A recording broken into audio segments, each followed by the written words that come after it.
आज की इस क्लास में मैं बीएल आप सभी विद्यार्थियों का हार्दिक स्वागत करता हूं। आज की इस क्लास में हम बीए पार्ट फर्स्ट राजनीति विज्ञान के मूल आधार और आज का हमारा टॉपिक है संप्रभुता। तो आज की इस क्लास में हम संप्रभुता का अर्थ, परिभाषाएं और संप्रभुता की प्रमुख विशेषताएं का अध्ययन आज की इस क्लास में हम करेंगे।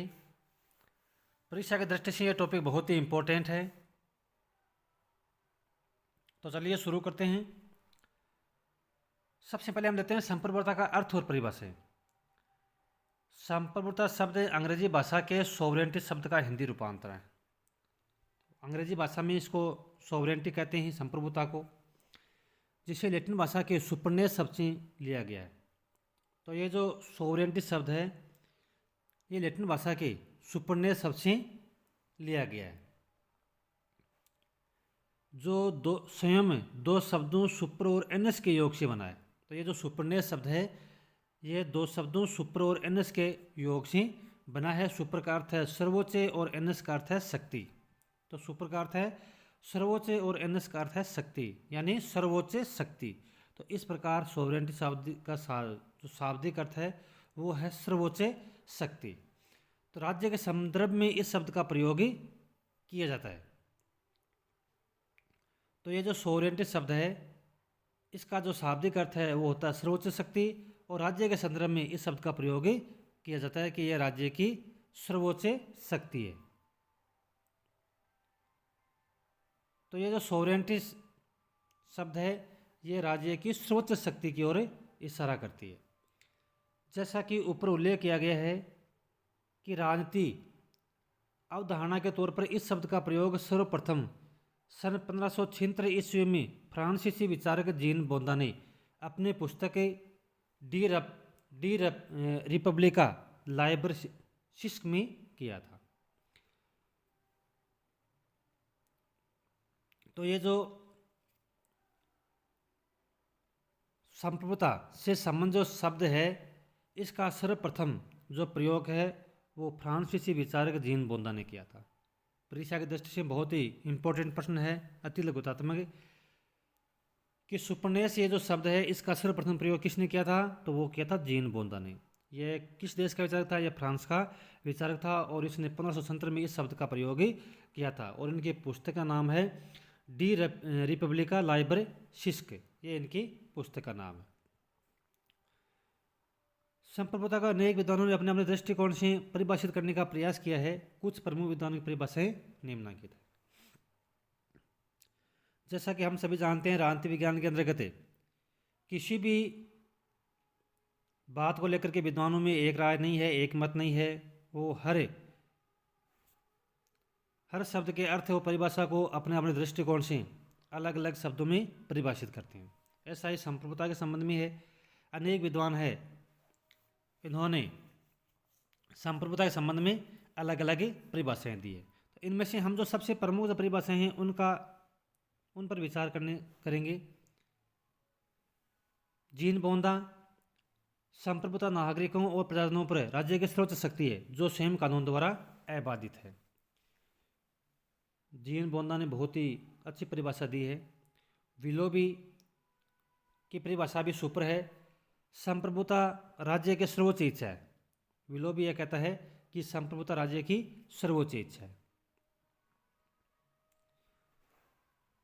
बर्गेस के अनुसार संप्रभुता राज्य के व्यक्तियों और समुदायों पर मौलिक प्रेम और असीम शक्ति है।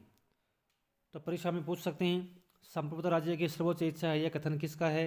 तो यह परिभाषा है वो विलोबी के द्वारा दी गई है। आगे हम फिर डुगवी की लेते हैं। डुगवी के अनुसार संप्रभुता राज्य के आदेश देने की शक्ति है और यह राज्य के व्यवस्थित राष्ट्र की इच्छा है। यह राज्य के क्षेत्र में सभी व्यक्तियों को अनियंत्रित रूप से आदेश देने का अधिकार है। तो प्रिय विद्यार्थियों, आप कम से कम 3 या 4 जो विद्वान हैं उनकी परिभाषाएं याद कर लीजिए अच्छी तरह से, क्योंकि यदि निबंधात्मक प्रश्न आता है तो हमें कम से कम 3-4 विद्वानों की परिभाषा का इसमें जिक्र करना होता है। सभी विद्वानों की परिभाषा याद करना थोड़ा सरल नहीं है। तो आप जो अच्छी परिभाषाएं हैं जिन विद्वानों की, उनकी आप अच्छी तरह से याद कर लीजिए उनके शब्दों में। तो डूगवे की परिभाषा है, ये भी सटीक है। और अंत में सबसे जो प्रमुख विचारक है वो है जॉन ऑस्टिन। ऑस्टिन के अनुसार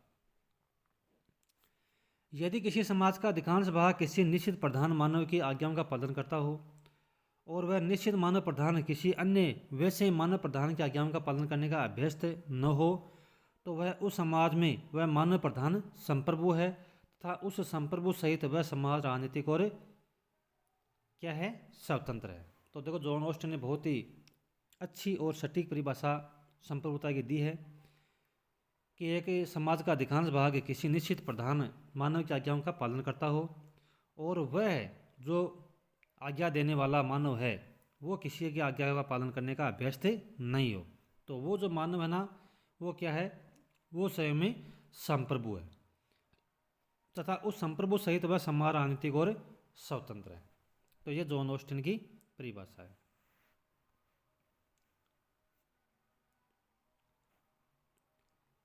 अब थोड़ा सा हम परिभाषाओं के बाद में संप्रभुता की परिभाषाओं के शब्द जाल से बाहर निकले तो इसका सीधा सा अर्थ है राज्य की सर्वोच्च शक्ति। तो संप्रभुता जो शब्द का जो अर्थ है, यदि हम मेन अर्थ निकालें इसका, तो वह है राज्य की सर्वोच्च शक्ति, जिसके दो आयाम हैं, एक है आंतरिक संप्रभु और बाहरी संप्रभुता। तो संप्रभुता के एक तरह से दो प्रकार हैं, एक है आंतरिक संप्रभुता और दूसरी है बाहरी संप्रभुता, आंतरिक और बाह्य। आंतरिक संप्रभुता का से तात्पर्य है राज्य अपने सीमा क्षेत्र में निवास करने वाली जनता तथा उनके विविध समूहों के ऊपर बाध्यकारी नियंत्रण शक्ति है। अर्थात राज्य इनके संबंध में स्वतंत्रता पूर्वक कानून निर्माण कर सकता है, साथ ही कानूनों का अनुपालन बाध्यकारी घोषित कर सकता है। कानूनों के उल्लंघन की स्थिति में राज्य दोषी व्यक्ति तथा संस्था या संघ को दंडित कर सकता है। लास्की ने लिखा है कि राज्य अपने प्रदेश के सब मनुष्यों तथा समुदायों को आज्ञा प्रदान करता है और उनमें से कोई आदेश नहीं देता है। उसकी इच्छा है वो किसी प्रकार का कोई कानून प्रतिबंध नहीं होता है और किसी विषय में अपनी इच्छा प्रकट कर देने से वह अधिकारी हो जाता है। तो देखो संप्रभुता के अर्थ के पश्चात हम इसके दो प्रकार ले सकते हैं, एक है आंतरिक संप्रभुता, दूसरी है बाह्य संप्रभुता। आंतरिक संप्रभुता का मतलब यह है कि उस राज्य के अंतर्गत उसकी जो सीमा क्षेत्र है उसके अंतर्गत जितने भी जनता या जन समुदाय है वो उस बाध्यकारी जो नियंत्रण शक्ति है, जो व्यक्ति है, जो सबसे ऊपर जिसको रखा गया है, उसकी आज्ञाओं का पालन सभी करते हो और उसके आदेश की पालना कोई भी व्यक्ति है वो नकार नहीं कर सकता है और यदि कोई नकारता है, नहीं मानता है, तो उसको वो दंडित कर सकता है। और बाहरी का मतलब यह है कि दूसरे जो देश हैं उनके आदेश ही, कोई देश है या राज्य है जो अपने आप को संप्रभु मानता है, वो दूसरे राज्य की आज्ञा का पालन नहीं करके बल्कि अपनी इच्छा से वहाँ पर शासन चलाए, तो वो होता है बाह्य संप्रभुता। थोड़ा सा अर्थ हो देते हैं बाह्य संप्रभुता का। राज्य की उस शक्ति से है जिसके आधार पर वह अपने वैदेशिक संबंध निर्धारित करते समय स्वतंत्रतापूर्वक बिना किसी दबाव में निर्णय लेता है। यानी दूसरे देशों के साथ संबंध कैसा रखना है, वो निर्णय बिना किसी दबाव में ले। उसके निर्णय अपने निर्णय होते हैं। व्यापारिक संबंध, संधियाँ, समझौते करने, सैन्य समझौते करना आदि राज्य की अपनी इच्छा पर निर्भर करता है। इसके संबंध में वह बाह्य हस्तक्षेप को स्वीकार नहीं करता है। लास्की ने बाह्य संप्रभुता की अवधारणा को स्पष्ट करते हुए लिखा है कि आधुनिक राज्य संप्रभुता संपन्न राज्य होता है, अतः यह अन्य राष्ट्रों के सामने स्वतंत्र होता है। वह अपनी इच्छा को इन राज्यों के बारे में इस प्रकार व्यक्त करता है कि उस पर किसी बाहरी शक्ति के दबाव की आवश्यकता नहीं हो। तो आंतरिक और बाह्य संप्रभुता से मतलब यह है कि राज्य अपने आंतरिक मामलों में स्वतंत्र हो, यानी उस जो सर्वोच्च शक्ति है उसके आदेशों की पालना सभी लोग करते हो, जन समुदाय करता हो, और दूसरे देशों के साथ किस प्रकार के संबंध रखने हैं वह भी उसकी स्वतंत्र इच्छा पर निर्भर हो, तो उसको हम बाह्य संप्रभुता कहते हैं। अब देखो स्वतंत्रता के प्रमुख लक्षण। प्रमुख लक्षणों में सबसे पहले आता है व्यापकता। संप्रभुता व्यापक है, यानी यूनिवर्सल कहा जाता है इसको, अर्थात राज्य के भीतर रहने वाले प्रत्येक व्यक्ति और प्रत्येक संघ या समुदायों पर संप्रभु द्वारा निर्मित कानून बाध्यकारी है और इनमें से कोई भी संप्रभु की शक्ति से मुक्त होने का दावा नहीं कर सकता। राज्य के अंतर्गत यदि किसी वर्ग विशेष को या व्यक्ति विशेष अधिकार प्राप्त होते हैं तो इन विशेष अधिकारों का अस्तित्व राज्य की इच्छा पर निर्भर करता है। तो सबसे पहला है व्यापकता। एक राज्य के भीतर रहने वाले जितने भी संघ हैं, समुदाय हैं, लोग हैं, वो उससे संप्रभु शक्ति के अधीन होते हैं। कोई भी उसे मुक्त होने का दावा नहीं कर सकता और यदि किसी को विशेष अधिकार प्राप्त होते हैं तो वह राज्य की इच्छा पर निर्भर करता है। दूसरा है असीम या निरंकुश। संप्रभु जो शक्ति होती है वह असीम और निरंकुश है, यानी उसकी शक्ति का कोई अंत नहीं है। वह सर्वोच्च शक्ति और निरपेक्ष है। यह आंतरिक और बाह्य दोनों क्षेत्रों में निरंकुश और सर्वोच्च होती है। यदि किसी की इच्छा से बाधित नहीं है, यह किसी की इच्छा से बाधित नहीं है, यह विधि द्वारा नियंत्रण भी नहीं है क्योंकि विधि स्वयं इसके द्वारा निर्मित है। आंतरिक क्षेत्र में यह समुदायों और व्यक्तियों पर नियंत्रण रखती है और शक्ति के बल पर अपनी आज्ञाओं का पालन भी करवाती है, तथा बाहरी क्षेत्र में यह एक राज्य दूसरे राज्य के साथ संबंध स्थापित करने में पूर्णतया स्वतंत्र होते हैं। आंतरिक और बाह्य किसी भी क्षेत्र में संप्रभुता पर किसी प्रकार का कोई नियंत्रण नहीं होता है। स्वयं जॉन ऑस्टिन कहता है कि संप्रभु अन्य सभी के ऐसे आदेश पालन कराने का अभ्यस्त है, परंतु स्वयं किसी का आदेश पालन करने का अभ्यस्त नहीं होता है। तो असीम और निरंकुश का मतलब है कि जो संप्रभु शक्ति है उसकी कोई सीमा नहीं होती है, वह उसकी जो शक्ति होती है वो अपरंपार होती है, असीम होती है, निरंकुश होती है। कहने का मतलब कि वो आदेश की पालना करवाता है, स्वयं आदेश की पालना नहीं करता है। अपने राज्य के अंतर्गत कैसे आदेश जारी करने हैं और दूसरे देशों के साथ संबंध किस प्रकार के रखने हैं यह उसकी इच्छा पर निर्भर करता है। तो इस प्रकार से यह असीम और निरंकुश शक्ति उसके पास में होती है। दूसरा है अस्थायित्व। संप्रभु अस्थायी होता है क्योंकि संप्रभुता का अंत करना राज्य का अंत करना है। शासन और संप्रभुता में अंतर को दर्शाते हुए यह कहावत ब्रिटिश संविधान में प्रचलित है कि राजा मर्त है, राजा चिरायु। कहने का मतलब है कि जो संप्रभु शक्ति होती है वो अस्थायी होती है, उसका कभी अंत नहीं होता, वो कभी मृत्यु को प्राप्त नहीं होती। कहने का मतलब है कि जैसे ब्रिटेन में है राजा मर्त है, राजा चिरायु, यानी कहने का मतलब कि जो मुकुट है ना आगे उसका स्थान दूसरा व्यक्ति ले लेता है, लेकिन मुकुट है ना आगे वो कभी अपनी शक्ति है ना उसको वो कमज़ोर नहीं होती है। संप्रभुता इस रूप में होती है कि जो कभी समाप्त नहीं होती। सरकारों के बदलने से राज्य द्वारा दूसरे राज्य पर विजय प्राप्त करने से संप्रभुता के अस्तित्व पर कोई प्रभाव नहीं पड़ता है या नई सरकार व राज्य को स्थानांतरित हो जाती है। गार्डनर ने संप्रभुता के स्थायित्व के संबंध में कहा कि स्थायित्व से तात्पर्य यह है कि जब तक राज्य रहता है तब तक संप्रभुता भी रहती है। संप्रभुधारी की मृत्यु अथवा प्रत्युति व राज्य के पुनर्संगठन के कारण संप्रभुता का नाश है वो नहीं होता है। तो यह अस्थायी होती है। अपृथकरणीय। संप्रभुता अपृथकरणीय होती है। अपृथकरणीय मतलब होता है कि इसको पृथक नहीं किया जा सकता, इसको अलग नहीं किया जा सकता, राज्य से इसको अलग नहीं कर सकते। संप्रभुता अपृथकरणीय होती है, इसे राज्य से अलग नहीं किया जा सकता। राज्य स्वयं को नष्ट किए बिना संप्रभुता को त्याग नहीं सकता। राज्य इसे किसी को स्थानांतरित भी नहीं कर सकता, यानी किसी दूसरे व्यक्ति, किसी दूसरी संस्था, किसी दूसरे राज्य को नहीं दी जा सकती। संप्रभुता को राज्य से अलग करने का अर्थ होगा राज्य का विनाश। इस संबंध में लाइबर का कथन है कि राज्य संप्रभुता को अपने से उतना ही अलग कर सकता है जितना कि आत्मनाश की परवाह किए बिना कोई व्यक्ति अपने जीवन के अधिकार को अथवा कोई वृक्ष अपने फल फूलने के स्वभाव को।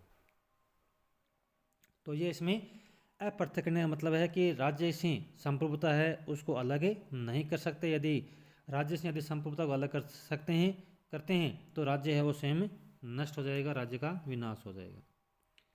फिर है मौलिकता। राज्य की संप्रभुता शक्ति मौलिक होती है, इसे किसी अन्य सत्ता द्वारा प्रदान नहीं किया जा सकता। यदि यह स्वीकार कर लिया जाए कि संप्रभुता प्रदान की जाती है तो यह स्वीकार भी करना पड़ेगा कि संप्रभुता प्रदान करने वाला राज्य व संप्रभुता दोनों से ऊपर है और वह उसे वापस भी ले सकता है। संप्रभुता से उच्च अन्य किसी संस्था का कोई अस्तित्व नहीं है। तो मौलिकता का मतलब है कि ये अपने आप में सुपर है, सर्वोच्च है, कोई दूसरी शक्ति है इसके बराबर में नहीं आ सकती। तो अन्य इससे किसी दूसरे उच्च शक्ति का कोई अस्तित्व नहीं होता। तो ये अपने आप में क्या होती है, मौलिक होती है। फिर है अविभाज्यता। संप्रभुता है वो अविभाज्य होती है, ये अपने आप में पूर्ण होती है, इसे विभाजित नहीं किया जा सकता। संप्रभुता को विभाजित करने का अर्थ है उसे नष्ट करना। गार्डनर का इस संबंध में कथन है कि यदि संप्रभुता संपूर्ण नहीं है तो राज्य का अस्तित्व भी नहीं है। यदि संप्रभुता विभाजित है तो एक से अधिक राज्यों का अस्तित्व है। कैलहा के अनुसार संप्रभुता एक समग्र वस्तु है। इसे विभाजित करना, इसे नष्ट करना राज्य में सर्वोच्च शक्ति है। शायद हम अर्धवर्त या अर्ध त्रिभुज की भांति अर्ध संप्रभुता की बात नहीं कर सकते। इस संबंध में रूसो कहता है कि विभाजित संप्रभुता क्या है कि धोखा है। कहने का मतलब यह है कि संप्रभुता है, इसको हम विभाजित नहीं कर सकते, दूसरों में इसको बांट नहीं सकते। यदि दूसरों में बांटते हैं तो इसकी शक्ति को कमज़ोर करना है। तो ये था संप्रभुता का आज की इस क्लास में हमारा प्रमुख चैप्टर, संप्रभुता का अर्थ और परिभाषाएं और संप्रभुता की प्रमुख विशेषताएं। तो ये 6 प्रमुख विशेषताएं हैं जो परीक्षा की दृष्टि से बहुत ही इम्पोर्टेंट है।